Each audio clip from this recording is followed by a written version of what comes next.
नमस्कार मित्रों, अपन abstract algebra पढ़ रहे थे और एब्स्ट्रैक्ट अलजेब्रा में अपनी सेकंड यूनिट एंड हो चुकी थी। सेकंड यूनिट खत्म हो गई थी। अब थर्ड यूनिट स्टार्ट कर रहे हैं। थर्ड यूनिट क्या है? क्वोशेंट ग्रुप या नॉर्मल सब ग्रुप। ठीक है, क्वोशेंट ग्रुप या नॉर्मल सब ग्रुप। ठीक है, अपन पढ़ रहे हैं एब्स्ट्रैक्ट अलजेब्रा।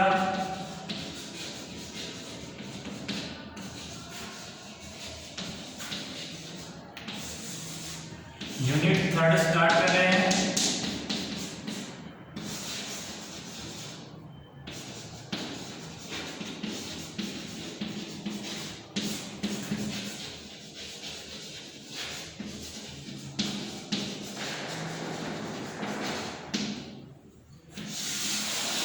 नॉर्मल सब ग्रुप जैसे कि नाम से परिचित है, सब ग्रुप होगा। जी कोई ग्रुप है, उसका कोई सब ग्रुप H होगा, वो नॉर्मल होगा या नहीं होगा।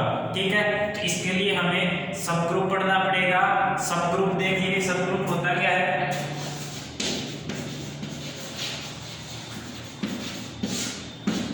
सब ग्रुप वैसे तो फर्स्ट यूनिट का टॉपिक है, लेकिन फर्स्ट यूनिट अपन ने कवर कर ली थी, वहां से एक क्वेश्चन मिल जाएगा, इसलिए हमने सब ग्रुप वाले टॉपिक को छोड़ दिया था। अब सब ग्रुप यहाँ काम आ रहा है, तो अपन थोड़ा सा ब्रीफली इंट्रोडक्शन ले लेते हैं। आज के लिए इतना ही पढ़ेंगे अपन कि सब ग्रुप क्या होता है कि, और जो जी का कोई सब ग्रुप H है वो कब होगा कब नहीं होगा। ठीक है, तो वो अपन देखेंगे। सब ग्रुप होता क्या है? जी स्टार कोई ग्रुप है, जी नॉन एम्प्टी सेट है, स्टार बाइनरी ऑपरेशन है। ठीक है, जी स्टार कोई ग्रुप है, इसका कोई जी का कोई नॉन एम्प्टी सबसेट H है, सबसेट ऑफ जी, यानी कि ऐसे लिख सकते हैं H जी का सबसेट है, और H क्या है? नॉन एम्प्टी है। H क्या है? नॉन एम्प्टी है। ठीक है, अगर ये H है, इसी सेम बाइनरी ऑपरेशन के रेस्पेक्ट में ग्रुप फॉर्म कर दे, H इसी सेम बाइनरी ऑपरेशन के रेस्पेक्ट में ग्रुप बन जाए, तो ये H जी का क्या कहलाएगा? सब ग्रुप कहलाएगा। ठीक है, अगर H है वो सेम बाइनरी ऑपरेशन यानी कि स्टार बाइनरी ऑपरेशन के रेस्पेक्ट में ही ग्रुप बन जाए, तो H को जी का सब ग्रुप कहेंगे। ठीक है, तो देखिए एक दो एग्जांपल कर लेते हैं अपन।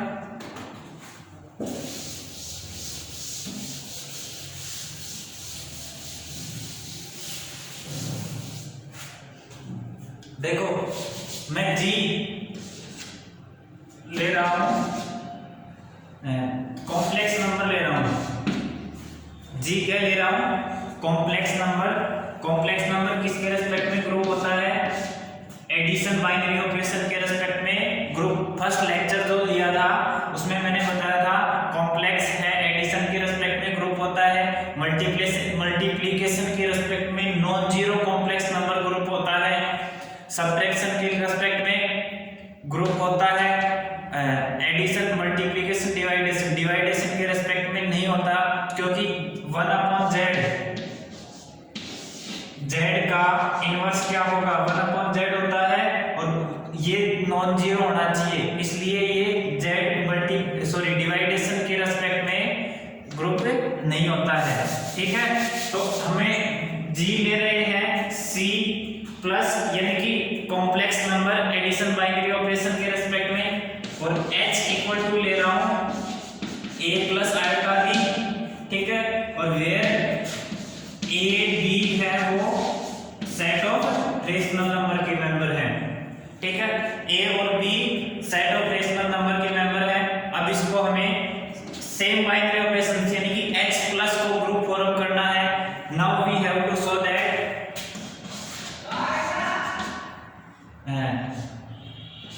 now we have to show that H plus is a subgroup of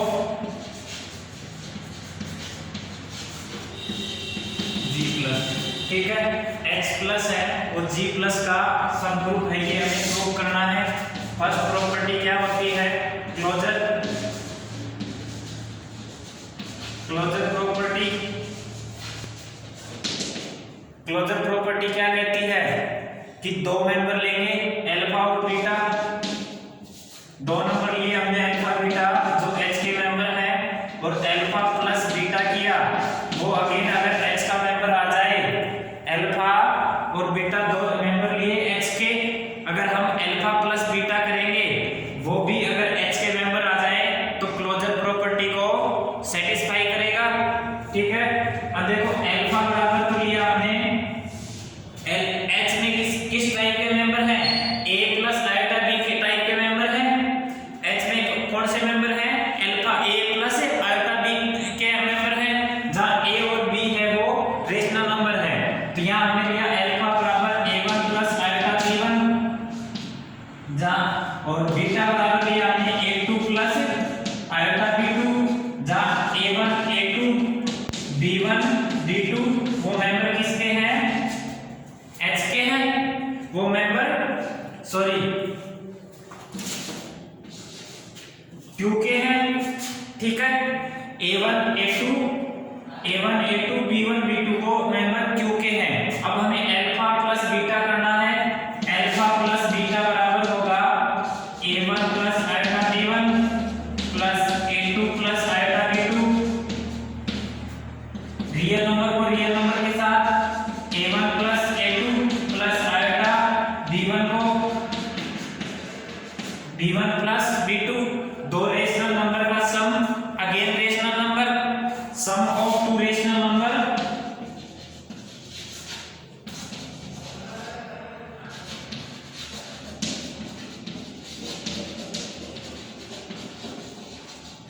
is again rational number, sum of two rational number is again rational number, this implies A1 plus A2, A1 plus A2 बराबर तो हम लिखेंगे A, और B1 plus B2 वो हम लिख रहे हैं B, जहां A और B है वो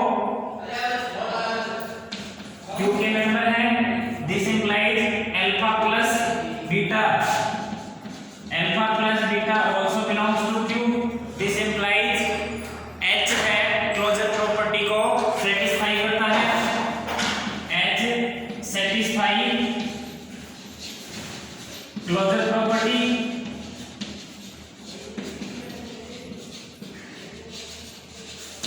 H किसको सेटिस्फाई करता है, क्लोजर प्रॉपर्टी को सेटिस्फाई करता है। सेकंड, अब एसोसिएटिव प्रॉपर्टी, एसोसिएटिव प्रॉपर्टी देखेंगे।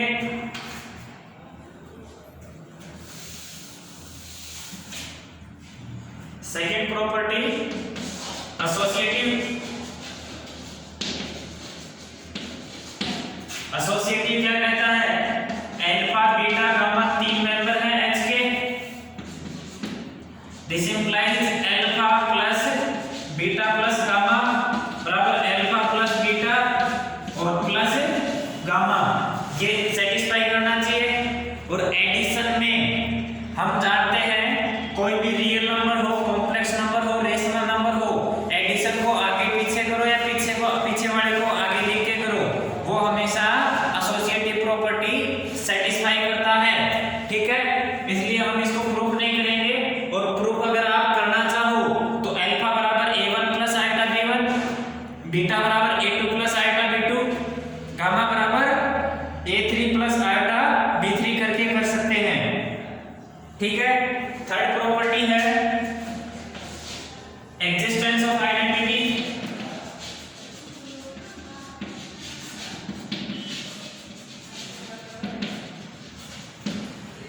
थर्ड प्रॉपर्टी क्या है, existence of identity, identity element का एग्जिस्टेंस। अब देखो आइडेंटिटी एलिमेंट का एग्जिस्टेंस, एडिशन बाइनरी ऑपरेशन के रेस्पेक्ट में आइडेंटिटी एलिमेंट क्या होता है, जीरो। तो यहाँ पे देखो 0 प्लस आइटा 0, वो जीरो रेशनल नंबर के मेंबर है। अगर रेशनल नंबर के मेंबर है तो ये क्या होंगे, H के मेंबर होंगे, और H का मेंबर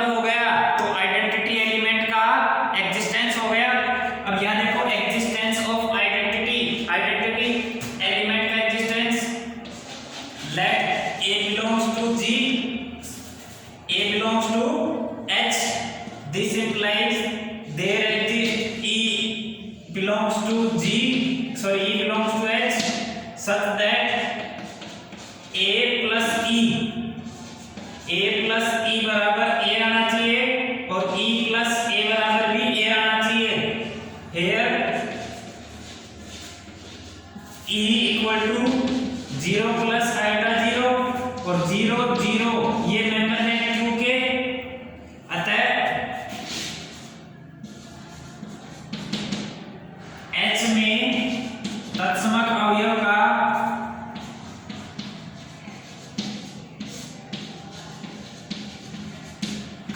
अस्तित्व है। H में क्या है? तत्समक अवयव का अस्तित्व है। अब थर्ड प्रॉपर्टी हो गई। फोर्थ प्रॉपर्टी देखेंगे।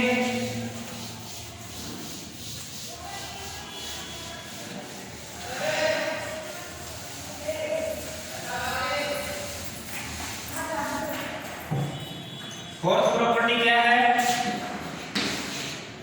Existence of inverse.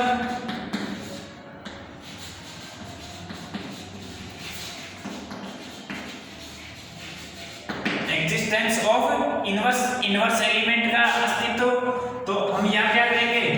Late A belongs to H, this implies there exists B belongs to H such that A plus B बराबर आना चाहिए आइडेंटिटी एलिमेंट बराबर B plus A। B plus A लिखो या A plus B लिखो, दोनों identity element के equal होने चाहिए। अगर here A equal to alpha plus iota beta हो तो B equal to होगा माइनस का अल्फा प्लस आयोटा माइनस का बीटा। ठीक है, minus alpha minus iota beta. जब अल्फा और बीटा रेशनल नंबर है तो माइनस अल्फा और माइनस बीटा भी रेशनल नंबर होगा। This implies B equal to minus alpha plus iota minus का beta, where B is inverse of A। B क्या है? Inverse of A। A का inverse element है, अतः H G का सबसेट एडिशन बाइनरी ऑपरेशन के respect में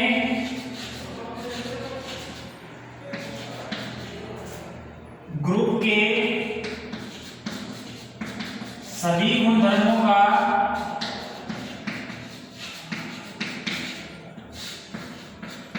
पालन करता है।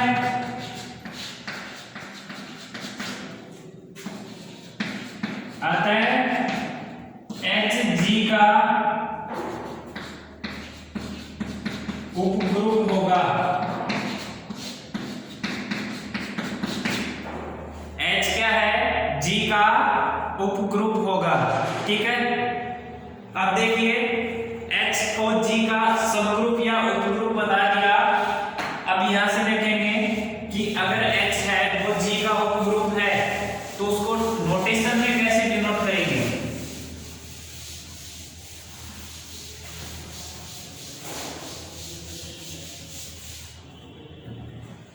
यदि Hg का उपग्रुप है तो यदि Hg का उपग्रुप है तो H को उपग्रुप को निम्न संकेत से व्यक्त करते हैं, या नोट लगा के लिख लो। उपग्रुप को निम्न संकेत से व्यक्त करते हैं और वो संकेत क्या होगा? H उपग्रुप G। ठीक है, H उपग्रुप है G का, उसको इस संकेत से व्यक्त करते हैं। ठीक है, ये संकेत है तो वो उपग्रुप का है और इस ये क्लोज हो जाए यानी कि ट्रायंगल टाइप से बन जाए तो ये होता है नॉर्मल सबग्रुप, ये होता है सबग्रुप और ये होता है नॉर्मल सबग्रुप।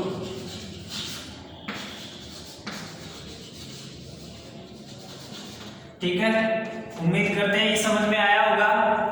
अब देखो एक चीज और मैं बताऊं, अगर आपके पास जी कोई दे रखा हो ग्रुप और उसके पूछे कि सब ग्रुप कौन कौन से बन सकते हैं, जी कोई ग्रुप दे रखा हो तो उसके सब ग्रुप कौन कौन से बन सकते हैं वो देखेंगे।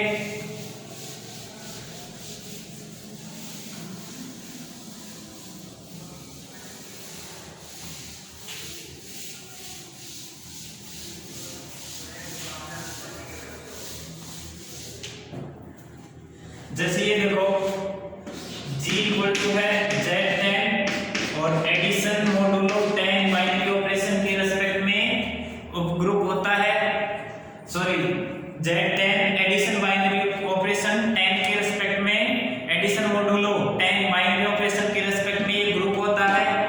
और Z10 में एलिमेंट कौन से होते हैं,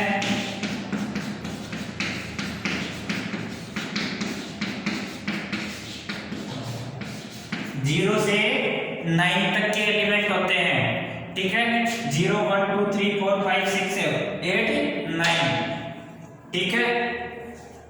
अब देखो ये 10 ऑर्डर का ग्रुप है, order of G equal to 10 के डिवीजर कौन से हैं, यानी कि 10 में किस किस एलिमेंट का भाग जाता है, 1 का जाता है, 2 का जाता है, 3 का नहीं जाता, 4 का भी नहीं जाता, 5 का जाता है, 6 का भी नहीं जाता, 7 का, 8 का, 9 का नहीं जाता और 10 का जाता है, ठीक है। अगर आपको कह दे कि ग्रुप का ऑर्डर 10 है, ये बीएससी में तो हो सकता है कम यूज आए, लेकिन जैम के पर्पज से बहुत इंपॉर्टेंट है ये। आईआईटी जैम में लगभग एक क्वेश्चन पूछा जाता है प्रॉपर्टीज ऑफ सब ग्रुप की प्रॉपर्टीज पे, तो मैं उसी बारे में आगे बढ़ रहा हूं कि अगर ग्रुप का ऑर्डर 10 है तो सब ग्रुप कितने ऑर्डर के पॉसिबल हो सकते हैं, तो सब ग्रुप इसके डिवीजन ही पॉसिबल होंगे। अगर आपको ये कहे कि 13 ऑर्डर का ग्रुप है तो इसके पास कितने ऑर्डर के सब ग्रुप हो सकते हैं, या तो 13 के डिवीजन देख लो, 13 का 1 है और 13 है, ठीक है, 1 और 13 दो ही इसके डिवीजन है, तो इस 13 ऑर्डर के सब ग्रुप 2 ही होंगे, 2 से ज्यादा सब ग्रुप नहीं हो सकते। एक तो आइडेंटिटी एलिमेंट होगा और दूसरा 13 ऑर्डर का सब ग्रुप होगा, ठीक है। तो ये दोनों सब ग्रुप हमेशा इम्प्रॉपर सब ग्रुप होंगे, इम्प्रॉपर सब ग्रुप होंगे, ठीक है। अब नेक्स्ट देखो, इसमें इसकी बात कर रहे थे Z10 की, Z10 अपन ने ये लिख लिया, ऑर्डर ऑफ G10 है, इसके डिवीजर 1 2 5 और 10 है। अब 1 ऑर्डर का ग्रुप होगा, order of H equal to 1 हो तो H क्या होगा, केवल तत्सम अवयव होगा, आइडेंटिटी और आइडेंटिटी एलिमेंट यहाँ पे 0 है, ठीक है, तो G केवल 0 होगा, H1 बराबर 0। अब H2 देखें तो H2 में देखो 2 ऑर्डर का सब ग्रुप पॉसिबल है, 2 ऑर्डर का अगर ग्रुप हो तो उसके पास एलिमेंटों का ऑर्डर क्या होगा, अगर ग्रुप का